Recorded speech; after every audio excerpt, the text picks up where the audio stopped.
So for today, tayo ay magre-react kay Tito Raffy Tulfo kung saan nais ng mga Pilipino netizens sa Twitter na i-cancel siya. Anong issue na naman ang kinasasakutan ni Tito Raffy at bakit siya nais i-cancel ng mga netizens? So watch out, be ready, let's react. What up guys, it's Kuya Bong. Just like in the karamihan episode of Reaction Time. At yun nga po, medyo nabibis mode ang mga tweeters, mga netizens sa Twitter, mga woke, ika nga nila ng mga Pinoy na dahil sa isang episode ng Raffy Tulfo in Action or specifically isang tanong ni Idol Raffy kung saan tinanong niya yung partner ni Tekla. So si Tekla talaga may kasalanan dito kung bakit nabuhay na naman ang dugo ng mga Pilipino netizen woke Twitter users natin at bakit gusto na naman nilang i-cancel si Tito Raffy. So kung gusto nyong malaman kung ano yung tanong na to, disclaimer lang, papakita ko lang yung picture ni Idol Raffy dahil medyo hindi marunong kumilala ng fair use law ang team ni Tito Raffy. Hindi mismo si Tito Raffy, hindi si Idol Raffy, kundi yung team niya na nag-handle ng YouTube o copyright problem. So papakita ko sa inyo yung clip ni Paulul. Ayan. Meron akong di ka nais-nais na balita. Copyright strike tayo ni Tito Tulfo. Ano kung makikita nyo? Patay! So kung nakita nyo naman, medyo na-strike din si Paulul kaya mag-iingat tayo. Picture lang papakita natin pero yung audio maririnig nyo. Let's watch. Tekla, karamihan doon sa mga nasabi sa video, may kinalaman doon sa pamimilit niya makipag-sa inyo kahit ayaw niya. Bakit to kayo, kumbaga, nag-aaway? Di ba dapat kung mag-asawa na kayo, live-in partner, in this case, ba't di lang kayo magbigayan? But ma'am, sorry hindi sa kinakampihan ko siya. Ba't di mo lang kasi siya pagbigyan? Kung halimbawa gusto niyang total, magkasintahan naman kayo. Ayun. So yung question is, na tinanong doon sa partner ko si Michelle tungkol sa pakikipag, how do we say it delicately? Making love. Ayan. Making love. Medyo na-offend or na di natuwa ang mga ilang netizens natin doon sa tanong na bakit hindi mo nalang pagbigyan mag-partner naman or mag-asawa kayo. So medyo ayun, doon na sila nag-woke. So tingnan natin yung mga tweets ng mga ito. Let's read. Yan. So, ang sabi dito ni Isa sa Twitter, "Lol, you all finally canceling Tulfo. About time." Okay? So, talagang matagal niya nang gusto ipa-cancel si Idol Raffy. Next one is, sabi dito ni Kel, "The Tekla issue is spreading everywhere. So, I decided to watch it myself. But then, why Tulfo asked the girl, bakit hindi mo na lang siya pagbigyan? Such thing. Hello sir, you know what? Women don't have any responsibility to pleasure man for his lust. You're crossing the line." Ayun. So isa pang nag-comment negatively is this one na obviously this is a troll kasi walang username. "Raffy Tulfo is stupid. I don't know why people keep on watching his show. Cancel him. You will stop consuming on trash content. He'll keep on acting like he is above the law. If you all continue to make him feel relevant, people, start building some great taste naman, yawa." So di ko alam kung ano ibig sabihin ng yawa. Sorry. So gusto ko lang mag-react dito sa isang tono. Bakit daw women don't have any responsibility to pleasure man for his lust. Okay. Okay, on that part siguro, kung pag-uusapan yung lust sa Tagalog ano ba natin sabihin in a delicate way ulit. Libog na lang. Wala tayong gagawa. Lust is libog. Syempre, unfair talaga yon sa kahit sino man, kahit babae, lalaki, both sexes, dapat hindi mo naman talaga pipilitin ang sino man. Just be fair, hindi lang po sa babae nangyayari to, kundi meron din nangyayari sa mga lalaki na medyo hindi mataas ang kanila or di malakas ang pagiging dominante nila sa babae, may mga ganito rin instances. So hindi lang siya exclusive sa babae nagaganap dito sa lalaki. Ngayon, to be fair, ako personally speaking and spiritually speaking at religiously speaking, sa pagkakaalam ko sa ganyang usapin, mag-asawa o mag-partner, talagang obligasyon ng mag-partner na magbigayan yan ng, alam mo yun, kung gusto ni boy, pwede, kung paaaring pagbigyan as much as possible. Kung si girl naman na nangangailangan, pagbigyan din ni asawang boy. So give and take lagi yan.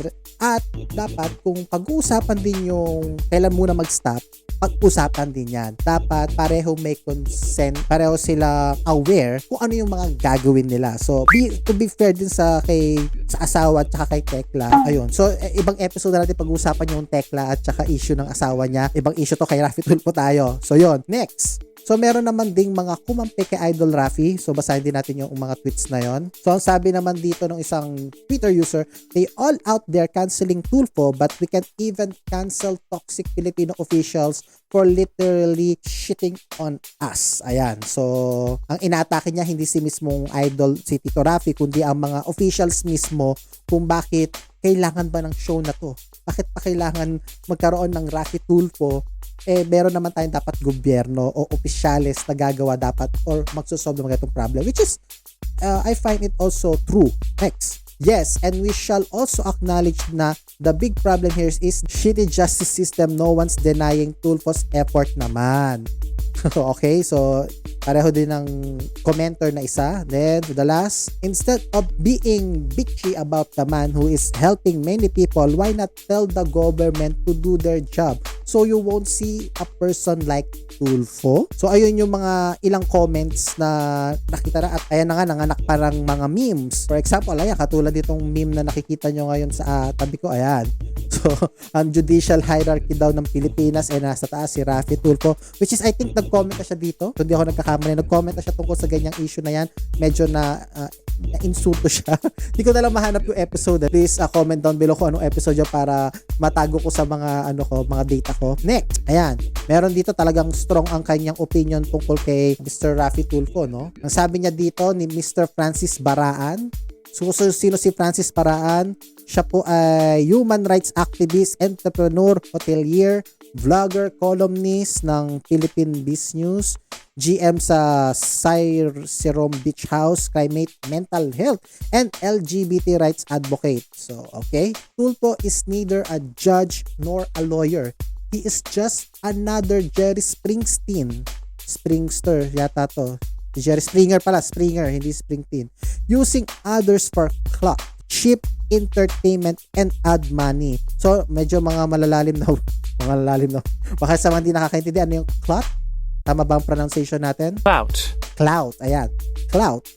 Clout daw. Ang ibig sabihin ng clout is influence or power, especially in politics or business. Ayan. This is what happened when countries with lousy legal system, desperate men turn to opportunists, charlatans, instead of turning to professionals for help.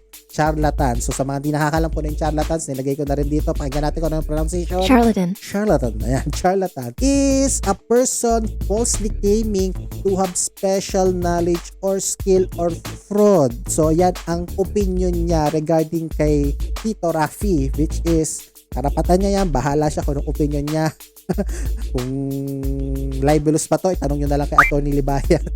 Okay, isa pang commenter dito na ito medyo mahaba-haba lang to pero gusto ko rin tong pag-usapan din natin at mag-comment din kayo kung anong masasabi nyo. Ayan, sabi ni Ayel, why is Tulfo not ideal for society? At red.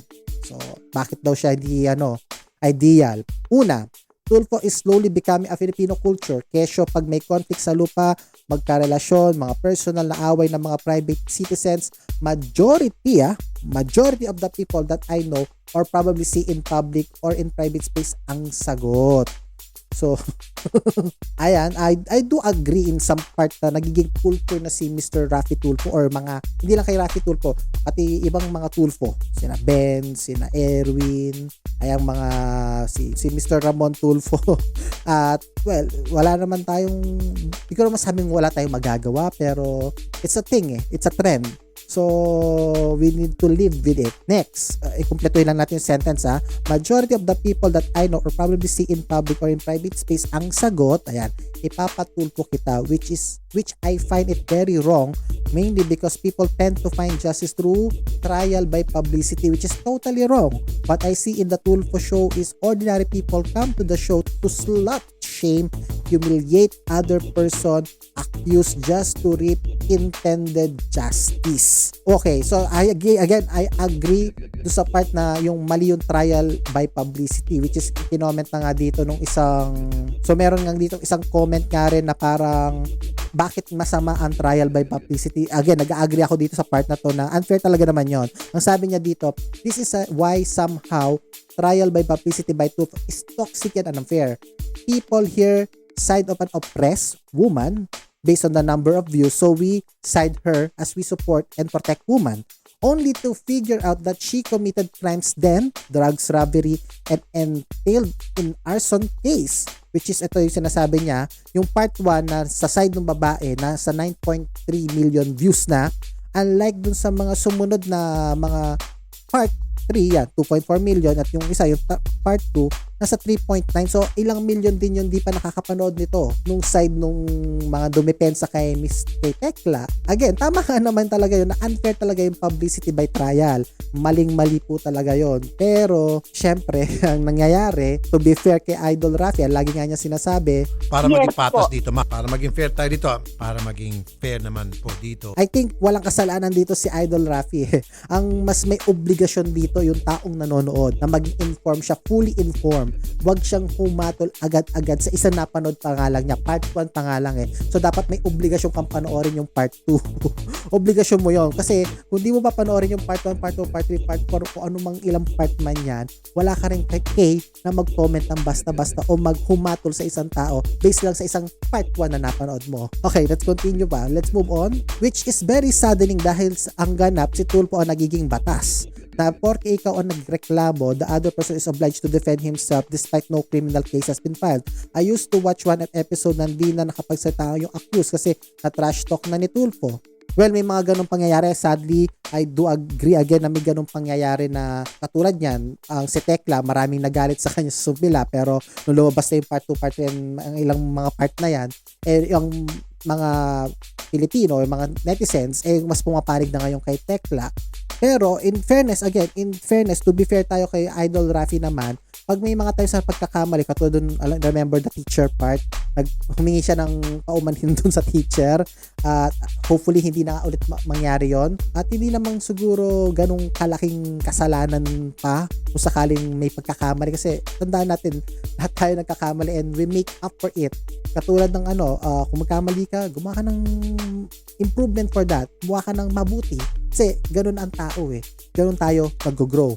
Next argument niya, mas nakakalungkot knowing the fact that a lot of people umaasa sa show na ito dahil magastos ang pag-issue ng formal complaint. Yes, seeking justice in the Philippines sucks. A lot is very desperate na hihiyain nila ang sarili just to get justice. Again, to be fair, that is also true. That is also true na medyo it sucks, sa mga it sucks, pero hindi ako naniniwala naman ako na hindi naman sa lahat ng majority ganon. Siguro to be fair din naman sa mga ilang kriskal, abogado o sa PAW, be fair naman tayo na hindi naman siguro majority ganon. And I hope not na hindi naman lahat pera-pera lang ang usapan. Bagamat in reality may ganon mga tao. Hindi siguro ako naniniwala na hindi naman majority, pero may katotohanan dun sa part na sinasabi nitong part na to, na sinasabi niyang may mga tao talaga na nagdidesperado. Kaya nga mas more on mas lalong hindi ako pabor na tanggalin o i-cancel si Rafi Tulfo kasi nga merong nga side ng society natin na medyo mahina. Next, just imagine the girl naka-live-in ni Tekla daw dahil sa walang mapagkunan na pagkain dahil allegedly ginigipit daw ni Tekla, hiniya ang sarili televising the world about her personal problem. I mean, this issue could have been solved privately, which is again, I do agree na possible na pag-usapan privately, pero syempre, di natin alam ang side possible na planted na yan, talagang pinagtanuhan na gawin yan, or possible na totoo naman talaga to. So, nagiging way din naman siya in a sense of baka nagagamit ang show. Vice versa, baka alam na rin ng show yun. So, mahirap hatulan, hindi pa natin nahatulan to. Continue. Pero sino ba naman ang aasa sa pagpunta sa police, file complaint, etc., then going back home unfed? Nakakalungkot lang. Nakakalungkot dahil I know all would agree how inconvenient justice system works. Maybe nakakatulong nga somehow si Tulfo, but I don't find sincerity. Now, talking about sincerity, mahirap hatulan naman basta-basta kung sincere ba to o hindi. So, siguro sa kanyang opinion na yon. Next, 7. Kasi kung tawang-gawang hanap natin, why publicize every issue and every detail of each cases unless you want to take profit from it? Talagang given it's a norm for Filipinos na makiusyoso at makialam sa buhay ng iba. again, I agree sa part na mahilig ang mga Pinoy makiisyoso. Parang alam niyo yung show ni Chang Ame nun, yung face to face. Marami na hook doon kasi away pamilya, away kung ano-ano. So parang ang dami nanonood tungkol sa mga ganong issues Which is, ang comment natin dito, ang sinasabi niya or ang pinapatunog niya, parang hindi nga sincere, tapos bakit daw kailangan i-publicize every issue. Siguro to educate Miss Ayel, to be fair sa kung nanonood ka, kung Miss Ayel, kung nanonood ka nung Raffy Tulfo in Action, selected lang yung nasa TV. Most of the cases na pupunta po sa, ine-endorse po sa barangay, or sa pulis na mismo. Kasi hindi naman po lahat nakikater sa television. Kung ano yung tingin nilang mag-hit at or kaya sensationalize or maraming nag-tag sa kanila, yun ang mostly mafe-feature sa TV. Pero ayun nga, hindi lahat napapublicize. Hindi po lahat. Kung hindi ko na lang makita yung file or yung video na pinapakita nila na binibigyan na lang nila ng mga letter para asikasuhin to. Hindi kasi lahat kaya ng team ng Raffy Tulfo in Action. Next, and lastly, I'd like to generalize that the whole arrangement of this Tulfo thing reflects how people sees the government as secondary medium to get justice from social inequality. Sa bagay, mas okay naman talaga pumunta kay Tulfo. Minsan, mabibigyan ka pa ng pera kaysa pumunta sa police. So, yun ang kanyang huling statement. At again, do agree na may mga iilang Pilipino o mga Pinoy netizens, citizens tayo na mas madaling umasa kay Raffy Tulfo dahil alam mo yun, madali yung access Ngaw, kung bakit madali access, ang una mo sisi dyan dahil ang social media na buhay sa atin. Kasi kung manonood ka ng Wanted sa radyo ever since, hindi pa siya Raffy Tulfo in Action Wanted sa radyo, nasa radyo pa lang siya noon. May tinutulungan na yan, hindi pa sila sikat na sikat noon. Ang tinutulungan nila noon is yung mga jeepney driver, taxi driver, mga guard, mga yaya. Yun ang issues nila noon. Kaso, nagkaroon ng YouTube, nagkaroon ng internet, nagkaroon ng free data. So, nagka-access na ngayon ang mga ilang Pilipino at nakilala nila ang show. Pumunta na sila doon para humingi ng tulong dahil convenient na nga So, hindi natin masisisi sa mga Pilipino yon dahil nag-evolve ang internet, nag-evolve ang technology. Kaya mas madali ang process ng makapunta kay na Raffy Tulfo at humingi ng tulong. So, hindi na siguro kasalanan ng gobyerno rin yun. Bagamat may pagkukulang ang gobyerno, hindi na nila fully kasalanan kung bakit pumupunta ang tao. Most probably dahil din sa technology or internet. Now, opinion natin dito, at the end of the day, kung sincere ba o what, di natin alam yun. And di naman tayo nakakaalam ng puso ng mga tao. So, wag nating hatulan na, hindi yan sincere. Or, sincere yan. Wala tayo doon. Ang importante, ang nakikita natin yung paggawa ng tulong. Kasi katulad nga na sinasabi ni Ayal kanina, yung bakit daw pinapublicize pa. Ang paniniwala ko dyan, kailangan mo i-publicize ang gawang mabuti. Kasi paano mo ma-share na meron kang ganitong programang pagtulong kung hindi mo ipapublicize or hindi mo ipapakita sa madlang people. So, hindi kasalanan na mag-publicize ka ng mabuting gawa ng sa publiko ng mabuting gawa para mag-inform na, hoy, ito, meron kaming medical mission, hoy, meron kaming legal advice dito na libre, diba? So, di namang lahat kasalanan o lahat yun insincere. Meron din naman dyan mga sincere, diba? Then, and lastly, mali ba o illegal ba ang ginagawa ang show na Raffy Tulfo in Action? So, kung may illegal, what or yan, go ahead, magdemanda sila. Now, for me, nakikita ko lang naman dito, parang ano lang yan parang barangay lang yan na, ako sa experience ko sa panonood ko ng show, parang barangay lang yan. Pinapakita lang nila na, pwede ba magkaayos na lang kayo, wag na tayo magdemandahan. Kung magkakademandahan man, ito yung procedure, tuturo namin kayo, tutulungan namin kayo sa proseso. So, hindi naman totoo tong part na to. Hindi naman ako naniniwala dito. Ang nakikita ko dito, masyadong OA itong meme na to. Kasi, kung papanoorin mo talaga yung episodes nila, dinadala nila sa proseso. Kung talaga magdedemanda, may lawyer tayo, tulungan ka namin. Kung kaya bang pag-ayusin, mas maganda, walang demandahan. Magkaroon na lang ng settlement, diba?